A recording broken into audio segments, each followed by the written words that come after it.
Hi guys, and welcome to lesson 8. This will be the last lesson on summertime. We'll move on. I think we're going to move on to, I might do a one-off lesson. I've not decided yet on playing in 3/4, doing like a jazz waltz. And then we're going to move on to the tune, What Is This Thing Called Love? Because it's got those minor 2/5 progressions in there. Okay, but for now, we are looking at lesson 8, summertime, and we're just looking at some licks.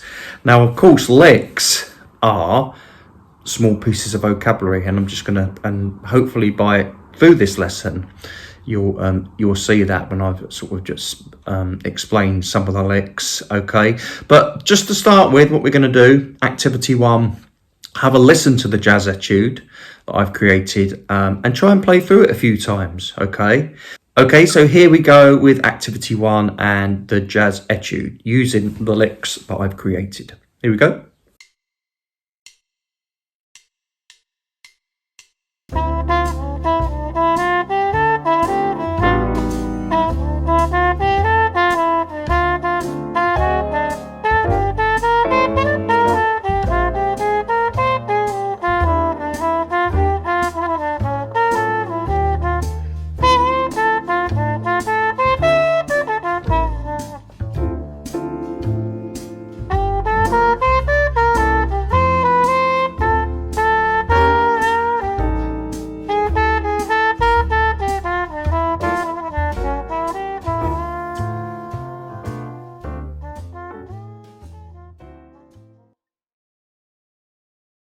Okay, so for this part of the lesson, we've just had a listen to the etude, or the solo that contains the licks that I've created for each chord sort of individually. So play through the licks in number 3 on page 2 and try to learn them really well. Okay, so and a way I would suggest practicing is just turn the backing track on and only insert that lick where you can. Okay, so choose one, just keep doing it and doing it and doing it. Okay, so let me just quickly play through the licks. So the first one on E minor.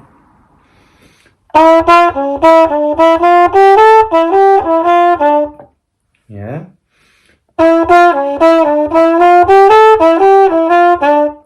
So start on the 9th, do an enclosure, approach, and then enclose the 3rd.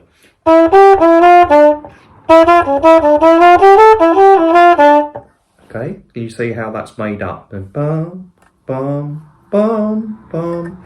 Okay, number 2.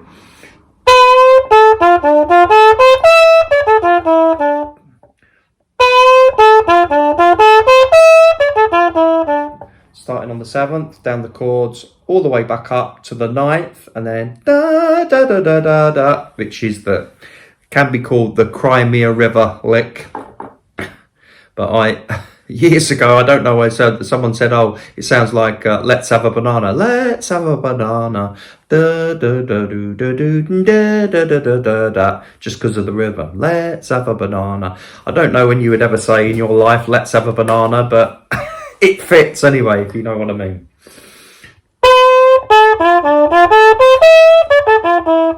Okay, so that works very nicely on the E minor. And again, 9th, the F sharp, down the chord notes. Da, da, da, da, da, da, da. Okay, next one, the A minor, but it also works on a short A minor D7.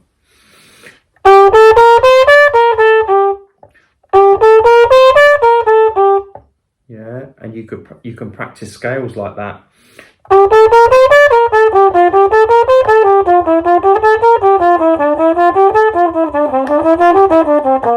Yeah.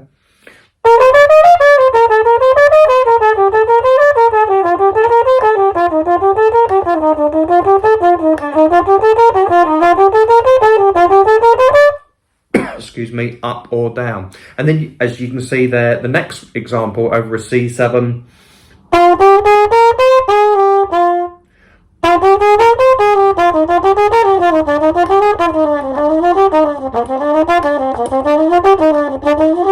Yeah.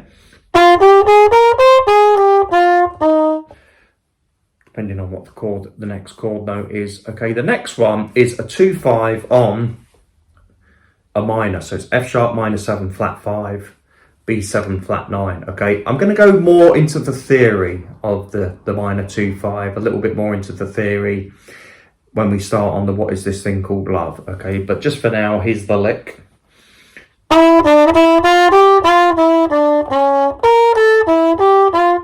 Okay, so the F sharp minor 7 flat 5 is basically G major, which is the relative major to G minor. It's G major starting on the F sharp.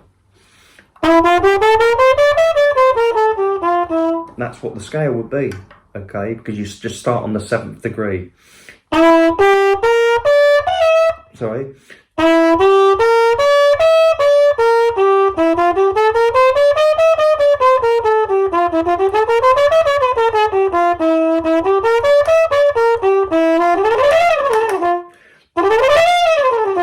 There's the G major.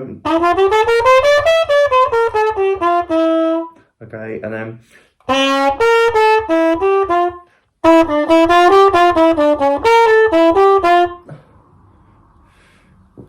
so what I've sort of hit the E minor a little bit early in that B7. Okay, the next one, F sharp minor 7 flat 5 to the B7 flat 9.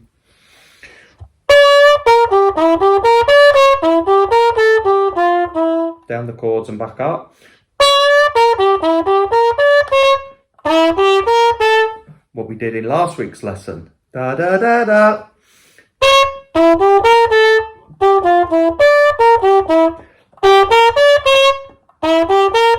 Can you see how that works? Just practicing what we said about that piece of vocabulary, and there it is twice in one lick.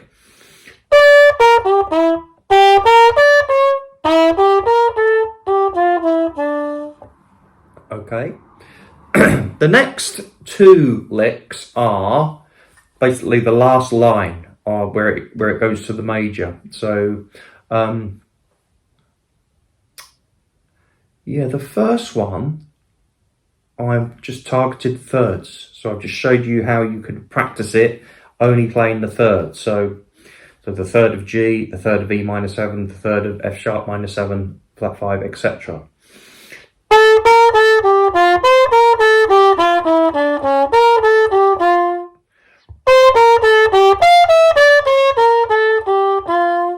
Yeah, okay. But you could still call that a lick. But all we're really doing da da da da da da da da da da da da da da da is again what we did 2 weeks before. I think approaching by 3 notes, the third, okay? And then the last one is truly just like a little phrase. So a 1, 2,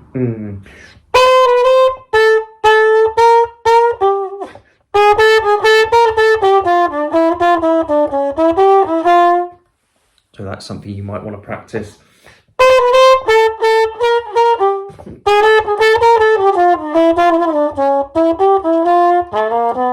Okay, so that's lick number 2 for line 4 of Summertime. So your task could be to learn some of these licks, okay? Just learn them and really get them under your fingers, into your ears. Remember, so anything that fits on the E minor would also work on the A minor if you transpose it, and also on B minor or C minor, okay? And likewise for the major or the dominant sevenths. That's the thing. Once you learn a piece of language on, say, a C7, that will also work on any of the other dominant chords, the 7 chords. Okay, I mean the 7th chords, not 7, number 7, okay? So learn as many of the licks as you can.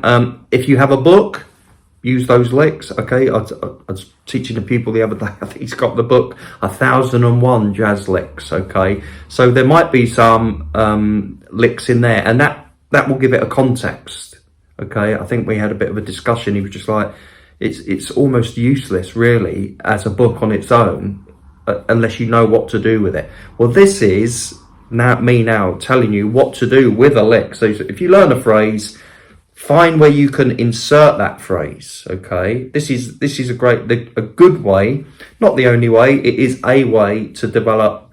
If you learn maybe a 2-bar, a 3 or a 4-bar lick, learn it and just insert it wherever you can in that tune, over and over. Play that tune on a loop, just keep doing it and doing it and doing it. But the real value comes, and like I've said with Clark Terry, imitate, assimilate, innovate. Okay, so this is the imitating part. Again, and I've said this before, there's lots of players that never get past the imitating. All they do is copy their favourite players' licks, other people's licks, and either remember them, or a lot of them do remember them. I can't remember them, so I can't remember these hundreds of licks, but I do know players that do. And they just regurgitate the licks. Is that improvising? Some people might be happy with that. You know, if they're just turning up to a blow band once a week and they've got 50 licks up their sleeve and they can insert them at will and they could sound great, okay? But for me, it isn't improvising. And the players that I love to listen to, you know, players like Bobby Shue, Chet Baker, Art Farmer, Clifford Brown, all those guys, you never really hear them just playing stock licks over and over and over again. They do play their own vocabulary, and they repeat that, but not ad nauseum, if you know what I mean. It's not just like the same licks over and over again. So it's learning to improvise using the vocabulary. So this is like a path where you learn some licks if you need to. If you're past that, or you've already got some licks and you've got, you know, practice those over summertime. But it's important, like we've discovered in this lesson,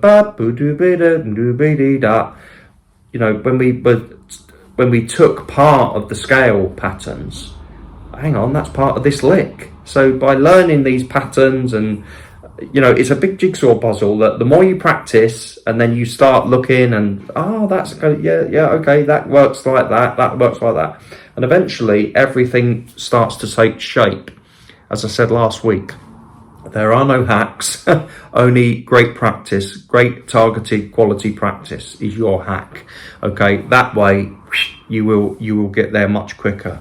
Okay, so learn those licks, practice them over the key, over the changes, and remember while you're learning the licks to learn the vocabulary. Okay, try to play through the chord changes number 2, inserting the licks that you have learned and remembered. As time goes by and you learn more licks, you can play longer solos.